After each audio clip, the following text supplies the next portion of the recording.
Bonjour. Je ne souhaite pas montrer mon visage, je me présente simplement, je suis un simple kidam de France qui a voté « non » au référendum de 2005 qui nous invitait à remettre la souveraineté de la France à Bruxelles. Lorsque notre décision majoritaire a été trahie par le traité de Lisbonne, j'ai d'abord été surpris, puis outré par cette trahison acceptée par tous les partis politiques. Quelques années plus tard, j'appris que la loi française condamnait cette trahison, par l'article 7 de la Déclaration des droits de l'homme qui invalidait la constitution existante, c'est-à-dire que la France actuellement est sans constitution valide et donc il n'y a plus de loi. Lorsqu'en 2015, j'appris qu'une assemblée constituante s'était créée sous le nom de « Conseil national de transition ».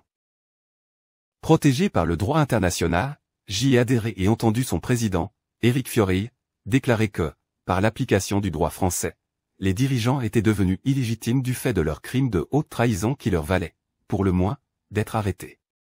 Après vérification et consultation de plusieurs juristes, il résulte que le président de cette assemblée me semble naturellement le seul dirigeant habilité à commander l'armée. Comme ce n'est pas un politicien, il est tenu à l'écart du monde public et persécuté par cette mafia gouvernementale, mais il est toujours là, et tout récemment, il nous assurait ne pas comprendre pourquoi l'armée refusait d'accomplir son devoir de protéger la nation, donc le peuple français.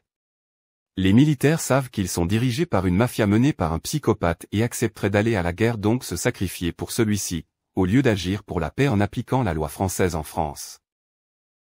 Le président du Conseil national de transition a publié légitimement des ordres d'arrestation motivés concernant les principaux acteurs politiques de ce pays.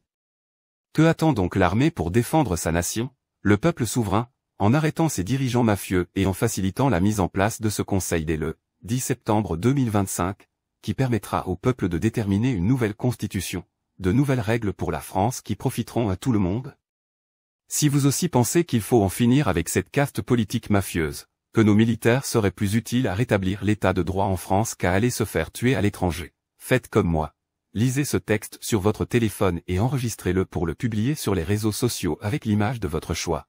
Rendons notre appel viral et l'armée sera bien forcée de nous entendre. Si chacun fait l'effort, demain notre vidéo sera sur les grands médias.